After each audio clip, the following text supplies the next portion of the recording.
Buenas, então Schiller aqui falando, e o que a gente vai fazer hoje nesse vídeo é pegar o código do ddindex, do indicador que a gente fez aqui juntos, e eu vou deixar o card aqui para você assistir esse vídeo, e vamos aplicar um backtest, né, algo que foi bastante pedido aí na época. Mas antes de mais nada, não se esqueça, deixa um like, inscreva se puder, se quiser, se gostar, que realmente ajuda a gente bastante aí a mostrar para o YouTube que o conteúdo é relevante, né? E como sempre os links, né, importantes aparecendo aí, scapp.link/códigos, repositório de todos os códigos que a gente vê aqui no canal, né, nosso grupo do Facebook e Telegram para a gente conversar. Mas vamos lá, vamos direto ao assunto aqui, né, o que a gente fez, uma rápida recapitulação de quando a gente falou sobre o ddindex, tá? Eu não vou entrar, claro, a fundo nos detalhes aqui do indicador, porque justamente a gente já fez isso, então eu recomendo que você assista, mas o que eu quero te mostrar aqui que eu adaptei para fins de backtest, né? E esse é o grande ponto que eu tento fazer com esses vídeos, né, com esse canal, de mostrar a importância de você poder codificar os seus próprios indicadores, né, regras de coloração, fazer seus backtests, né, e ter um conhecimento mínimo, né, em termos de programação aqui para fins de backtest ou fins de profit chart, né, para você não depender e não sofrer das limitações que a ferramenta, às vezes sem, né, essa parte de programação tem. Então, por exemplo, eu poderia usar um indicador nativo, né? Teoricamente poderia, mas, né, a gente tem uma função aqui também nativa do ddindex, né, que eu vou te mostrar aqui na lista de funções. Eu vou até filtrar aqui, ó. Se eu buscar dd, ele aparece aqui a função ddindex, tá? E ela me retorna as linhas, né, do indicador, tá? Então, dependendo da configuração que eu fizer na função, eu posso retornar quais das linhas que eu quero aqui a informação. No caso aqui a gente tem, né, a gente reproduziu aqui as linhas do indicador, tá? Rápida recapitulação. ddindex são indicadores de médias móveis, tá? Então, a diferença e a grande sacada dele, né, foi retirar essas médias do gráfico, né, e trazer para uma janela separada, e uma terceira média móvel, né, usar como uma referência, normalizando ela em zero. Então, esse valor zero representa uma média móvel referência, e as linhas azuis aqui e vermelha, vou colocar só para facilitar aqui, representam duas médias móveis, então vou chamar de média móvel 1 e 2, tá? Uma curta e uma lenta, e o comportamento delas em relação a essa linha central, que no caso é uma terceira média móvel referência, tá? Então, mas, né, não deixa de ser três médias móveis, tá? A diferença é de como elas são representadas aqui graficamente e visualmente, né, para justamente ajudar a identificar momentos de cruzamento, né?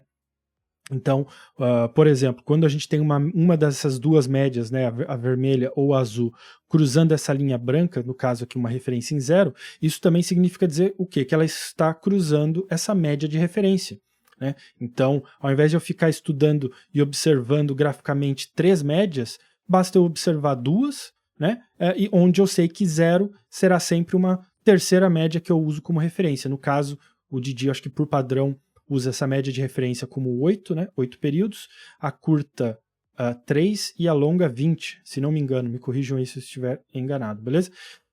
E foi o que a gente fez naquele primeiro vídeo, né? A gente discutiu um pouquinho sobre isso, viu matematicamente e programaticamente como reproduzir isso nesse código aqui que você está vendo, né? Então foi o que a gente fez aqui. E o que eu fiz neste código, nesse primeiro código, né, foi demonstrar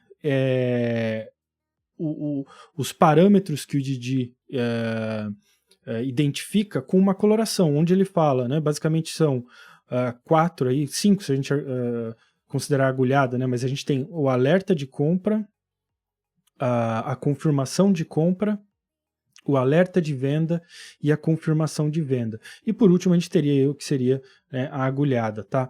Então eu mostrei, né, como que a gente faz cada um deles, né, cada um desses componentes nesse código principal, e em resumo o que a gente fazia é, quando havia de fato uma confirmação de compra, um CC aqui, né, CC, então pinta de verde, e se houver uma confirmação de venda, pinta de vermelho, tá?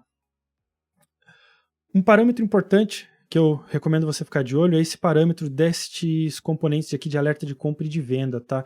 Novamente, assista o vídeo lá para entender mais a fundo, né? Mas é importante você conhecer esses parâmetros aqui, e principalmente porque eles são os que determinam quantos períodos eu aceito que exista entre um alerta e a confirmação, tá? Então, novamente, mais detalhes lá no vídeo principal, tá? Só quis fazer uma recapitulação aqui para quem já eventualmente já assistiu, só para refrescar aqui a memória, né? Bom, a partir desse código, o que eu fiz? Eu fiz uma pequena alteração, e você vai perceber aqui nesse segundo código que eu chamei de DDIndex Now, para já nos mostrar de forma automática dentro do nosso código de backtest, que eu vou mostrar que será o terceiro código que a gente vai ver aqui, tá? Quando está ocorrendo de fato uma confirmação de compra e de venda, né? Como a gente viu no primeiro indicador, era uma coloração, para fins de backtest essa coloração não serve, né? E aqui entra o grande fator, novamente, que é o ponto que eu estava querendo fazer no começo do vídeo, é que, né, perceba a importância de eu poder fazer esses tipos de customizações e programar, né? Eu não preciso, dentro aqui, e este é meu código de backtest, tá? Eu não preciso refazer todo aquele cálculo de DDIndex, né? Só para me dar os sinais aí de confirmação de compra e de venda.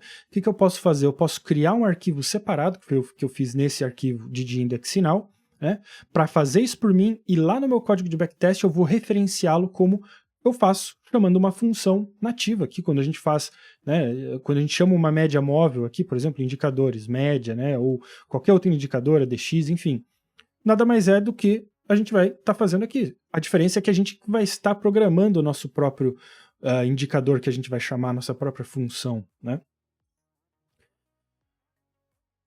Se isso estiver um pouco confuso, recomendo assistir Introdução à Programação do Zero, eu vou deixar o card aqui em cima, tá? É um bom ponto de partida para entender esses conceitos de função, o que é uma função, né? Uma função externa, uma função interna, né? Essa coisa de referenciar códigos, blocos de instruções, às vezes é um pouco confuso para quem está caindo meio que de paraquedas novo na parte de programação, né? Então, quer entender melhor essa terminologia, vamos dizer assim, né? Recomendo assistir aí o guia de introdução à programação do zero no ProfitChart, né? Bom, a diferença basicamente foi que eu removi a coloração, perceba aqui embaixo. Primeiro, né, eu removi as plotagens, afinal esse indicador, esse código, ele vai ter a função de nos sinalizar quando há um sinal de confirmação de compra ou de venda, então não me interessa necessariamente a plotagem em si, então removi as funções de plotagem. E o último bloco, onde no código original a gente tinha aqui coloração, né, eu substituí isso por um teste condicional onde eu uso uma plotagem, mas para retornar um valor, né, para mim quando eu chamar essa função. E a gente vai ver isso quando a gente for ver o código do backtest, mas para a gente entender o que está acontecendo, eu estou dizendo que, olha, se houver uma confirmação de compra, plote o valor 1. Se não, se houver uma confirmação de venda, plote menos 1. Se não, ou seja, nenhum nem outro, plote 0. Tá? Então é basicamente isso que esse código faz, só isso, é só isso que a gente está interessado neste código basicamente, é na confirmação de compra, ou na confirmação de venda, ou quando não está correndo nenhum deles, né? Porque no meu código de backtest, agora o que eu posso fazer é chamar essa função, né, esse indicador que eu criei, e armazenar o resultado dele numa variável, que eu vou chamar de DD, né, uma variável aqui do tipo real, porque vai armazenar um valor numérico que a função retorna, e quais são os possíveis valores que ela pode retornar? 1, 0 e menos 1. 1 quando houver a confirmação de compra, 0 quando não houver nenhum, vou colocar aqui nenhum, e menos 1 quando houver uma confirmação de venda. Perceba os parâmetros aqui, ó, que eu configurei, né, e que eu preciso passar para a minha função, e veja que quando eu passo o mouse em cima aqui, ele me diz parâmetros. O primeiro, a média de referência, o segundo parâmetro, a média 1, e a média 2. E perceba que esses parâmetros refletem o que a gente fez aqui, ó, que a gente definiu exatamente aqui. Veja que os nomes são exatamente os mesmos, ó, média ref, média 1, média 2, tá? Então, 8, 3 e 20 são os valores padrão, né, que a gente conversou. Que eu passo aqui, né, claro, a ideia é que você customize e veja aí o que pode encaixar melhor. E eu armazeno o resultado disso, né, dentro dessa minha variável DD.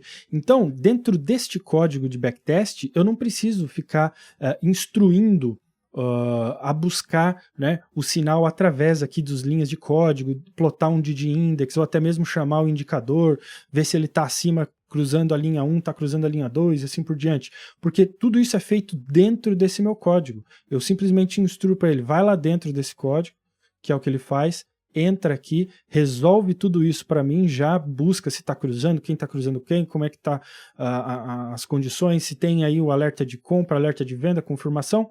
No final ele só retorna para mim, sim, tem uma confirmação de compra, plotando 1, sim, tem uma confirmação de venda, plotando -1, não tem nenhum dos dois, plotando 0. Beleza? Então essa é a importância aí de poder codificar, né, as funções externas, né? Feito isso, eu coloquei aqui um segundo cálculo, tá? Para calcular o DI mais e o DI menos, porque também foi algo que pediram bastante, que era fazer um backtest, além do DD index, né? Incrementar o DI mais e DI menos, tá? O Directional Index, né? Eu não vou entrar em tantos detalhes nesse sistema, primeiro porque eu não encontrei tanto material do próprio DD Index explicando, tá? Eu achei até difícil buscar material dele, né? E outra, eu não acompanho, eu confesso que eu não acompanho assim a fundo, a detalhe, para conhecer o modelo operacional dele. Então, para não ficar arriscando aqui também, né? Eu vou só mostrar um exemplo do que você poderia fazer, e aí, claro, a ideia é que você customize da forma que você achar melhor. Eu sei que tem também, às vezes, a adição do Trix, né, da média Trix, para fazer também sinal estocástico, né, Bollinger. Então, né, aí eu deixo aí a critério de quem estiver fazendo os testes aqui. Eu vou deixar mais simples, né, para a gente focar no backtest e no DD Index aqui, né.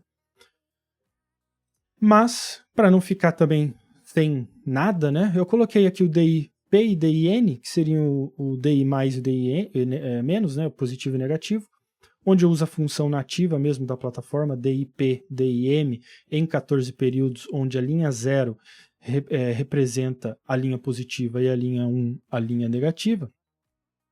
E quando eu estiver buscando meus sinais de entrada, tá? E veja que este código backtest ele é um pouquinho mais complexo, porque eu estou combinando sinais de compra e de venda, então eu faço isso de forma, né, separada, onde eu digo, para um sinal de compra eu preciso que o DD, que é o valor aqui da nossa variável, que, né, retorna a nossa função externa, seja 1, e eu coloquei o positivo aqui, apesar de não precisar, tá?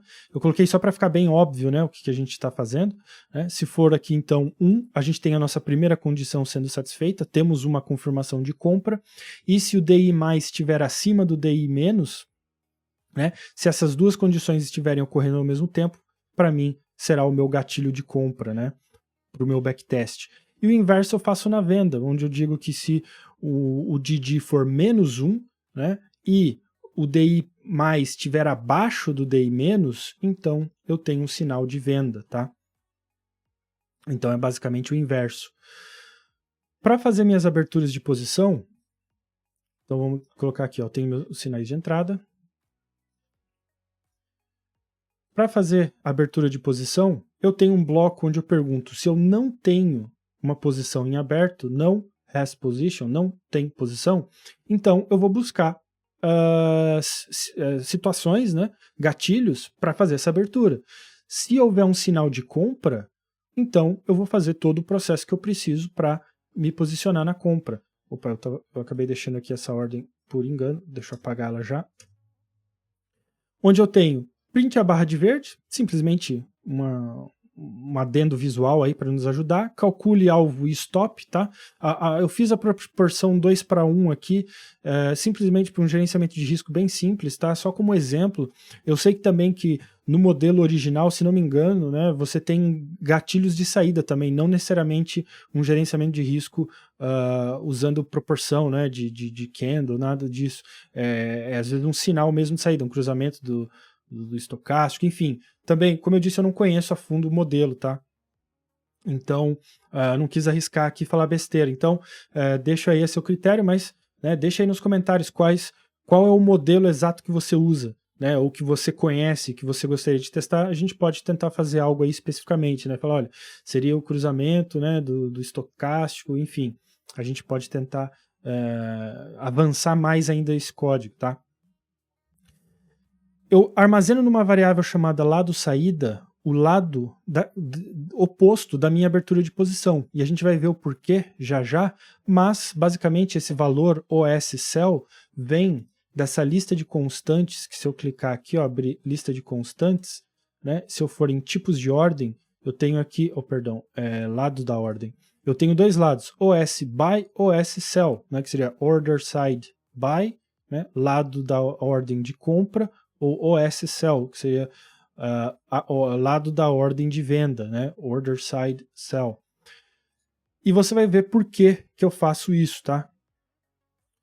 Em seguida, eu armazeno, aliás, eu envio a minha ordem stop de compra no valor de máxima, para que, havendo o rompimento da máxima, eu faço então a abertura de posição e eu configuro a quantidade, né, de ações, lotes ou contratos que eu quero nessa ordem, usando uma função nativa chamada lot, que retorna a quantidade mínima para aquele ativo específico que a gente estiver estudando. Então, se for ações, a quantidade mínima é 100 ações, um lote cheio, né? Se for contrato futuro mini índice, o mínimo permitido é um contrato. Então, ele automaticamente faz esse cálculo para mim, para eu não ter que ficar especificando para cada ativo aí, né, qual que é o lote que eu estou usando, né?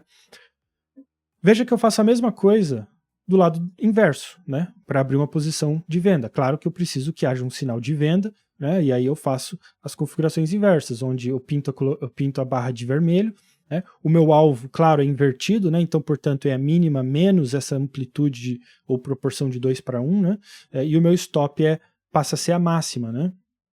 E o meu lado de saída, lógico, é o lado contrário do lado que eu estou abrindo a minha posição, então, né, portanto, é o lado da compra, né, OS buy, e aí eu vendo stop no valor de mínima, mesmo critério, havendo o rompimento da mínima, a gente faz essa abertura de posição. Feito isso, a gente tem que fechar a posição, né? Então, estamos posicionados teoricamente, a gente tem aqui uns blocos para fechar essa posição. E aqui perceba agora o porquê, né, que eu tive que fazer esse uso dessa variável lado saída. Porque o que eu faço se eu tiver posicionado agora, né, então, portanto, se has position, se tem posição, eu vou usar a função send order, que é um pouco diferente do que a gente normalmente usa, né? Se a gente olhar aqui rapidamente de novo na lista de funções de backtesting, então a gente tem a função send order aqui embaixo, né, que ela é uma função de envio de ordem customizada, então ela pode ser customizada para qualquer lado e qualquer tipo de ordem. Então, por exemplo, eu faço o envio de uma ordem no lado da saída. Quem determina o lado da saída é a posição que eu estou. Se eu estiver numa posição de compra, o meu lado da saída foi determinado aqui como uma ordem de venda. Se eu estiver numa posição de venda, o meu lado da saída passa a ser uma ordem de compra, né? Eu faço aqui uma configuração do tipo de ordem, então order type, né, OT, ordem stop limite, para quê? Para o meu stop, e aí eu tenho que configurar os outros 3 parâmetros, que são a quantidade, portanto o lote, né, que a gente conversou, o lote mínimo, o valor limite dessa ordem stop e o valor stop, né? Então eu customizo aqui para os 2 valores de stop que foram calculados, seja aqui no meu lado da venda ou do lado da compra, né, no momento em que eu abri a posição. Por que eu não necessariamente configuro stop offset aqui, tá? Eu discuto lá no guia de backtest também. Se você quiser se aprofundar mais na parte de backtest, eu recomendo assistir. Eu vou deixar o card aqui também, né? Mas eu também vou mostrar já, né, uma pequena proteção que eu tenho para justamente pulo de stop, né?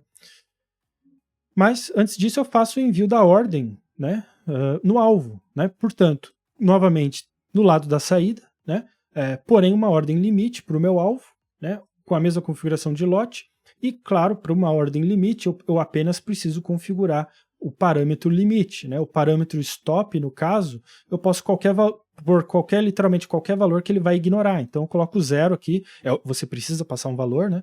Então eu coloco 0, mas é simplesmente para ficar óbvio que eu estou tratando de uma ordem limite, né? Mas que você pode confirmar vendo aqui também o tipo da ordem que foi configurada, né?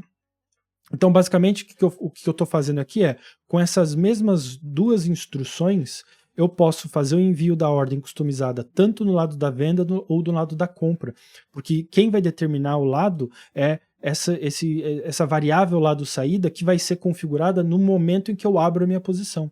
Tá? Então, é simplesmente uma forma de enxugar um pouco o código, né? Porque eu poderia fazer um bloco. Se eu tiver comprado, envio uma ordem de venda. Se eu tiver vendido, envio uma ordem de compra. Poderia fazer isso, não teria problema nenhum, funcionaria do mesmo jeito. Mas assim a gente, né, enxuga e limpa um pouco mais o nosso código, né?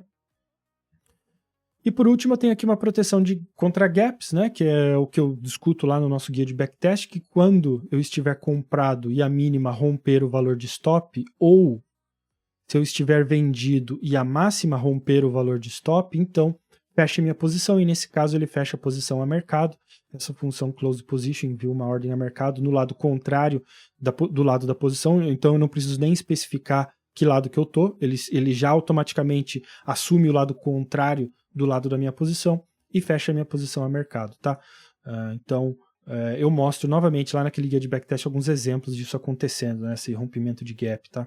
Legal, então para a gente finalizar, vamos executar de fato esse backtest, né? Apesar de uma tecla que eu sempre bato aqui, não é o meu foco, tá? O meu propósito aqui é falar de programação, mas também não vou quebrar o clímax, né? Que é ver justamente o resultado, e também é uma oportunidade para levantar pontos que eu costumo fazer aqui, né? De não se focar tanto, não se preocupar tanto, né? Quando fazer um resultado de backtest com os valores numéricos aqui, monetários, né, desse resultado, tá? Foque mais, claro, é importante, né, obviamente, mas foque mais em fatores que dizem mais sobre a performance do modelo em si, né? Então, por exemplo, fator de lucro é importante, percentual de operações vencedoras, né? O próprio drawdown é outro fator importante, claro, tem outros aqui, né? Mas o que eu quero dizer é, né, não se preocupe tanto com o valor monetário ali do resultado, né, porque é sempre importante lembrar que esses resultados são um recorte, né, de um período específico que já passou, então não significam que vão se reproduzir. Né, não significa que vai se repetir. Né? Agora, claro, a ideia principal da análise técnica, né, principalmente a análise técnica convencional, é o quê? É observar o passado, padrões que se repetem, né, e aplicá-los para tentar projetar algo para o futuro. Né? Esse aí é o pilar principal da análise técnica, olhar o passado e ver o que acontece, né, e tentar projetar algo similar para o futuro. Né? Então, realizar um teste de backtest, basicamente é seguir essa mesma lógica, né? Você observar o passado, né? Ver como é que o modelo se comportou para tentar projetar o futuro. Agora, né? Sempre sabendo que não há garantias e, mais importante, principalmente para valores numéricos, né? Não se apegue a eles porque eles não significam que vão se reproduzir. Agora, o ponto que eu quero fazer, que eu acho que ainda é interessante para esse caso específico, né? É a importância de você poder customizar os seus códigos, né, os seus indicadores, seus backtests, né, é justamente o fato de você poder determinar, né, se ele se encaixa na sua forma de operar. Então, por exemplo, vamos pegar um fator interessante aqui desse código de backtest. Né? Então, a gente tem aqui, ó, número total de operações, 45. Esse é um backtest com um indicador que é basicamente trabalhando com médias móveis, principalmente cruzamento delas. Né? Então, o que a gente sabe com médias móveis? Quanto maior o período dessas médias, mais lentas elas tendem a ser, mais longe do preço elas tendem a ficar, né? Médias longas. Né? Você pode ver que nessa configuração padrão, 8, 3 e 20, para um gráfico de 5 minutos, é relativamente um período curto, né? Então, o que aconteceria se, por exemplo, eu aumentasse aqui para 80 e 20 os períodos? Agora, concorde que a gente aumentou os períodos das nossas médias, né? O resultado disso no backtest, o que vai ser? Olha o que vai acontecer com o número de operações. Caiu para 5. né? Mas olha o que aconteceu com o percentual de operações vencedoras. Subiu. Por quê? Porque, claro, a gente está aumentando o período dessas médias, a gente está, de alguma forma, fortalecendo esse sinal, né? A gente está usando mais informação do passado, né, para corroborar o nosso estudo. Então ele passa a ser ele passa a ser mais assertivo, mas muito mais raro de ocorrer, né? Novamente, não significa que isso aqui é um setup 100% que vai funcionar 100% das vezes, né? Porque a partir do momento que você muda de ativo, vamos mudar aqui para um outro ativo, ALPA 4. Aí, já caiu pela metade. Então, né, não se deixe enganar também, nem mesmo por esses valores, né, de performance, né? Por isso que eu sempre falo, tome cuidado. Use-os como um indicativo para você ficar atento, né, a um modelo, às configurações que você faz nesse modelo, né? Então poderia começar a alterar aqui, customizar os meus valores do meu DI mais, DI menos, poderia começar a trabalhar aqui com os meus gerenciamento de risco, né, com o meu gerenciamento de risco de proporção. Então nesse exemplo a gente está 2:1, poderia começar a alterar para ver como que isso afeta o resultado, e é aí que você começa a perceber o que pode ou não funcionar melhor com o modelo, tá? Não é necessariamente tentar reproduzir esses valores, beleza? Então é isso aí, espero que tenha ajudado. Como eu disse, deixa nos comentários aí mais sugestões aí de como customizar aí os modelos, esse modelo especificamente, né, principalmente para saída, né, que a gente pode tentar melhorar aí nos próximos vídeos, beleza? Então é isso aí, valeu, até o próximo vídeo.